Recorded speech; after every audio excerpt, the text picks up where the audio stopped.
See, you went on to become a renowned world-class trainer. I trained and learned with some of your guys throughout different points of my career. I remember the early stages of my career. I forget where you were. It was in this place, but back then you had the Cat's Meow of Montreal boxing. You guys had Oliver Lanchi, Herman Goujo, you had George Masin, and you had George St. Pierre and Rory McDonald too, and the MMA side. Yeah, Donna Stevenson. You had the Cat's Meow. I learned a lot. Walid, Adam Green, maybe McKillop was there. That's right. Yeah. So, what do you think set you apart as a coach? Because not every fighter can make that transition, and at the level you did. So what made you different? Those words are very nice. I think, listen, me, I don't bullshit the guys. I'm not there to sugarcoat and to give a violin. I'm gonna tell you straight how it is, and if you don't do it, you're gonna have the consequences. You know, then that's what it is. And I think, like for example, George. When George started to work out with us years ago, we're talking now. Well, at least 15 years ago.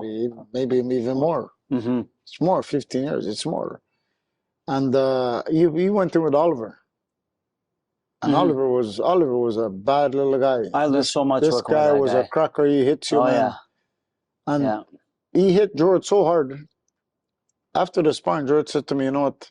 He said, "Man, he was petrified." Just for some context, Lanchi fought at 122 pounds.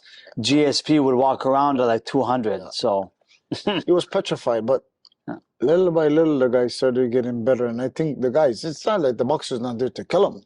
They worked with him. Yeah, they worked with him. This Oliver, he said, "Oh, I wanted to fall, but I was too embarrassed."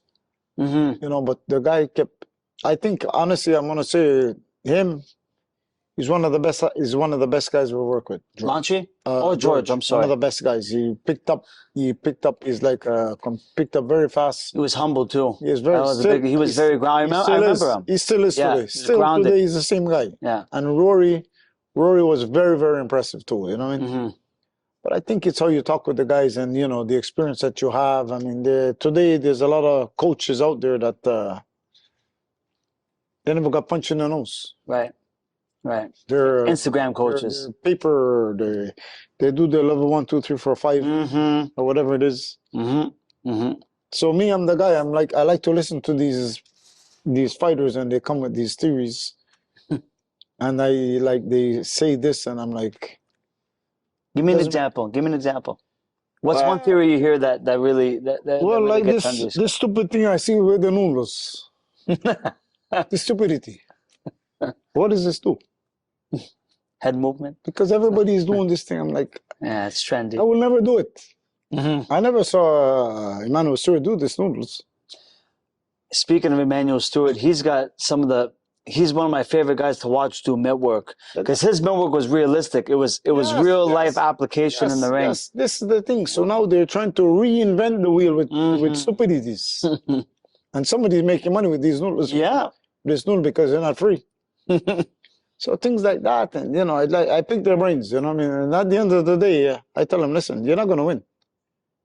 I'm very, very in this way. I'm very confrontational because you know what? I had a lot of fucking fights. Right. So you have 0 fucking fights, or you have 20 fights. You're gonna argue with me? Like, get the fuck out of here. You understand? That's what it is. In this way, you have to prove to me why your job works better than my job. Because I tell you what, my job worked for me when I was doing it. Yeah. This is things like that. No, you understand? Of course. This is what it is. But today, I mean, it's, sometimes you got to explain, and sometimes my brother jumps in, and you know, but you know, that's what it is. It's they said, oh, you have to get with the times. This is what I hear from right. You have to get with the times. I'm like, what do you mean get with the times? Ah, you're old school. I'm old school. What do you mean old school? What does that mean? Nah, things are different today. Different today. The cars, yeah, they have electric cars, but the cars, they still use gas, no?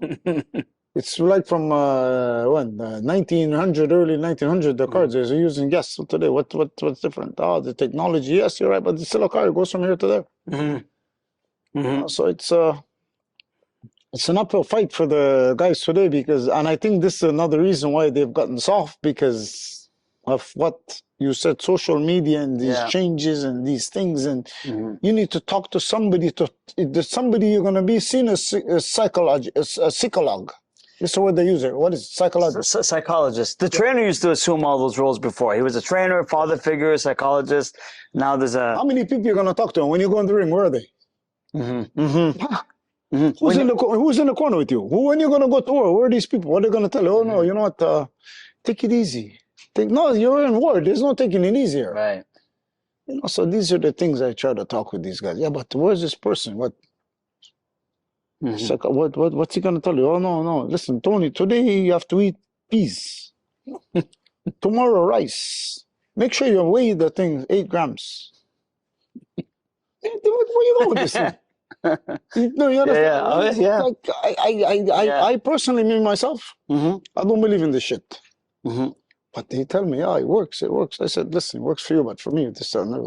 Mm-hmm. If the wheel is not broken, why am I gonna fix it, man? Right. You know.